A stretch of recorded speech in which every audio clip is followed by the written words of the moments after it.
What's up, guys? Welcome back to the channel. Nemo Propaganda here, and today we're going to check out the Totem Bison bookshelf speaker. Now, I fully understand this price category is very congested and there's a ton of great options.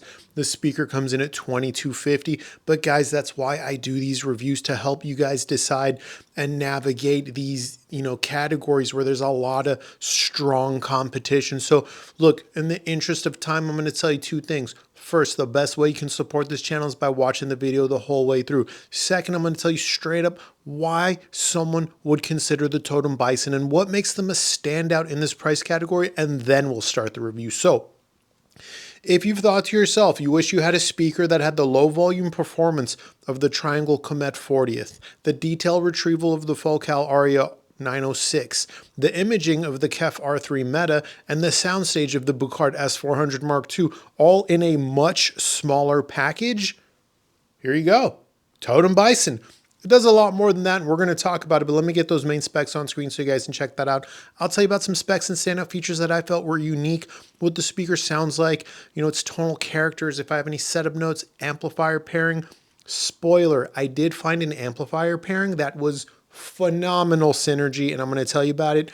I'll tell you how it compares to some other speakers in and around this price category, and then we'll wrap up the video. So, these come in a few different colors, okay? Check out their website to see what those are. I've got the white, obviously. Standout features are going to be the size, first and foremost. Most speakers around $2,000 are substantially larger. The KEF R3 Meta are a lot bigger than this. The Bucard S400 Mark II are larger. The ATC SCM11 are larger. The Dynaudio Evoke 20 are larger, guys. The Triangle Comet 40th are larger. This is among the smallest speaker in the $2,250 around that price category, right? So 5¼ inch mid-bass driver. Interesting, 1.3 inch tweeter. I've seen 1 inch tweeters. I've seen 1.1. I've never seen 1.3, but that's what Totem did. And whatever they did was great because I like the treble of the speaker. Very, very effortless. We're going to talk more about it in a second. Fit and finish is beautiful. No complaints. I'm a big fan of the narrow front baffle. Let's talk about what the speaker sounds like though. So, the treble region is going to be on the forward side of neutral, so your treble quantity is going to be a little bit high. It's going to be very resolving, very detailed, and again, very effortless. The treble attack is going to be ever so slightly soft, which does make it a little bit easier to listen to despite being on the forward side of neutral. It's going to image really well and be very expansive. Moving down to the mid-range region, ever so slightly warm, but also depending on amplification. If I use my Kinky Studio Preamp power setup, which is very lean, not very, just a little bit lean in the mid-range, that's kind of how the speaker is going to sound, because the Bison is really good at showing you what your amplifier sounds like. When I use the Iota VX SA40 or the Burnoco Tube Amp or the Willsenton R300 Plus, the mid-range was on the warmer side of things. So it's going to go either way depending on your connected equipment. I think the default setting when I was using just a dead neutral amplifier, something like the Outlaw RR2160, the mid-range of the Bison is neutral to slightly, ever so slightly warm.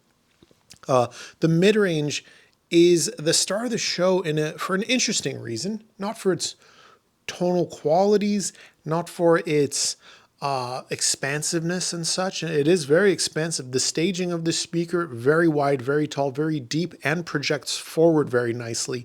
That paired with its imaging being very precise yet still natural, because if imaging is too precise, it could feel artificial. That's not what the Bison does. The Bison is very precise with its imaging, but very natural. So the combination of the imaging and the soundstage create a presentation that is fairly holographic. And usually I don't talk about holographics or three-dimensionality when I review a speaker, because that's usually more of a function of the amplifier. But one thing I noticed is it didn't matter which amplifier I was using. It could have been a solid state, it could be inexpensive, it could be expensive, it could be a tube amp. The speaker was always holographic, with good depth and dimensionality to the sound, and I was very impressed by that.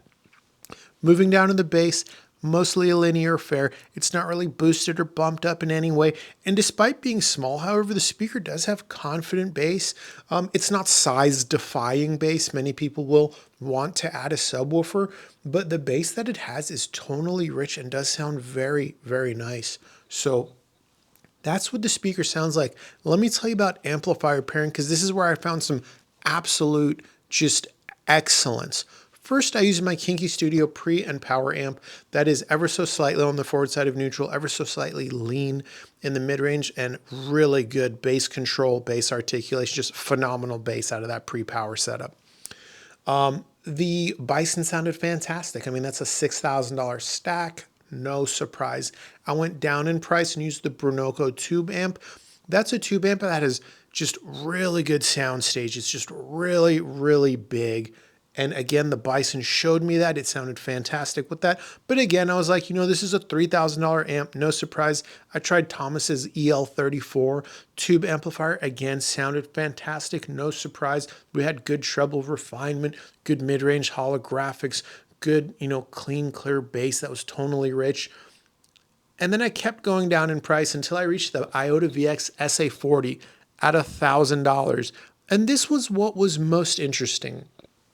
This was the amplifier with the most synergy, not the $3,000 amps, not the $6,000 amps, the $1,100 Oyaide VX SA40 and the Totem Bisons together was fantastic. I strongly recommend this combination.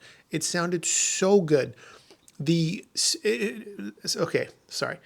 Before I get ahead of myself, let me tell you one thing that was incredible about that pairing. Now, if I'm using my Kinky Studio preamp and monoblocks, $6,000 a pair, I expect top-end refinement from any speaker, and I'm usually going to get it. If I use a $3,000 amp like the Burnoco or Thomas's EL34, I expect treble refinement, and again, I usually get it. But when I'm using an integrated amplifier around $1,000 or less, I do not expect treble refinement, because usually there's not a lot of treble refinement when you use a $1,000 amplifier or cheaper with a fairly resolving speaker. Totem Bison, that was not the case. The Totem Bison gave me refined treble regardless of the price of the amplifier, and that's actually quite rare. Treble refinement is usually a function of the amplifier, not with the Totem Bison. Again, $1,000 amp, $3,000 amp, $6,000 amp, same level of high quality treble refinement that was very effortless, easy on the ears, came from an ink black background, low noise floor. This was a shocker. I really enjoyed that. Mid-range, again, holographic no matter what kind of amplifier I used. The combination of Oyaide VX SA40 and Totem Bison, the holographics were on par with using a full-blown tube amplifier. I could not believe the depth and dimensionality I was getting out of that combination. So look, the speakers are rock star in a lot of ways, but the most important thing here is you got to consider all this greatness I'm talking about. Consider the size. Again, this is among the smallest speakers in this price category. So if you want greatness from this price category and for some reason you have a size constraint or a space constraint, whether it be aesthetics or physical space limitation, whatever the case may be, you really ought to consider the Totem Bison, because it's got a winning combination of characteristics. I mean, I said it at the beginning of the video, I'll say it again. You want it to be a low volume champion like the Triangle Comet 40th? It does that. You want that awesome imaging like the KEF R3 Meta is known for? It does that. You want that massive soundstage the Bucard S400 Mark II is known for? It does that. You want that mid-range clarity the ATC SEM11 is known for? It can do that. It's kind of amazing that I could do all those things at a much smaller size, and on top of that, be the most holographic speaker in the price category. That's its standout characteristic, if you ask me. So let's do some comparisons, and then we're approaching the tail end of the video here. So let's start with the Bucard S400 Mark II. Everyone knows that's one of my favorite speakers in the price category. It's one of my daily drivers. I love it. I've owned it for a long time. So let's remember, Bucard S400 Mark II is going to be a little bit larger overall. The Bucard S400 Mark II treble is going to be neutral to slightly dark. The Totem Bison is going to be on the forward side of neutral. The Bucard S400 Mark II treble, despite being neutral to dark, its attack is ever so slightly sharp. The Totem Bison treble attack is ever so slightly soft. So tonally very different in the treble region. Moving down to the mid-range, that difference just continues. The Bucard S400 Mark II is going to be on the warm side of things overall in the mid-range. The Totem Bison is going to be just slightly, and I do mean ever so slightly warm. And, depending on connected equipment, it might just be neutral in the mid-range. Both speakers stage very wide, very tall, very deep, project forward into the room nicely, and they just have a great expansive mid-range. Moving down to the bass, the Bucard S400 Mark II is known as a bass monster. It is a larger speaker and it is bass boosted. It is going to give us more bass overall, but the bass you get from the Totem Bison is a little bit richer tonally. Let's talk about the KEF R3 Meta. That is substantially larger than the Totem Bison, and I think that's important to point out. Both, sorry, got ahead of myself there. Let's start with the treble. The treble on the KEF R3 Meta is similar to the Bucard S400 Mark II, where it's neutral to dark. Its attack is mostly neutral as well. The Totem Bison, again, forward side of neutral, more exciting, more sparkle, more air. Moving down to the mid-range, both are slightly warm. So fairly similar there. The imaging is great on both speakers. The R3 Meta is known for its phenomenal imaging. The Totem Bison can image the same or slightly better. Yes, I said better possibly, absolutely, depending on connected equipment. I'll tell you what, with the Oyaide VX SA40 and the Totem Bison, it definitely imaged better than the R3 Meta. It did.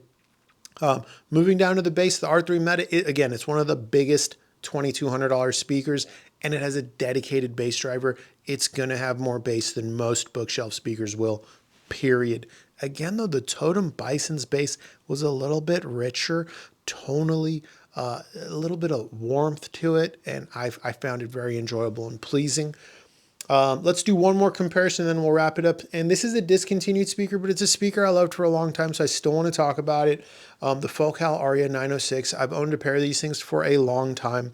That was my first experience of like a high detail, low volume champion of a speaker. So let's start with the treble. Both speakers are on the forward side of neutral. The Focal Aria 906 treble is slightly sharp.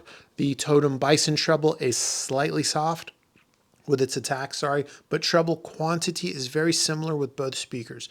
Moving down to the mid-range, they start to depart and become a little bit different. That Focal Aria 906 mid-range is going to be ever so slightly lean or cool.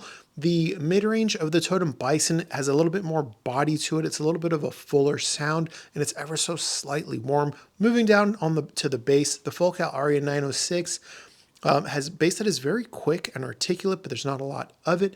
The bass of the Totem Bison is going to be a little bit juicier, a little bit more organic, have a little bit more warmth to it, a little bit more bloom, a little bit more richness overall. I personally find the bass of the Totem Bison a little bit more satisfying, but the two speakers are fairly different overall. And again, remember the Bison is smaller than all three in all three of these comparisons. So those are the comparisons. We are approaching the tail end of the video. Let's talk about setup.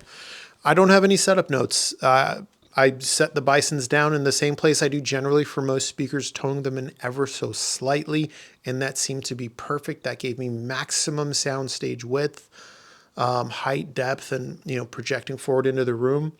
This is a great speaker, guys. This is a really good speaker.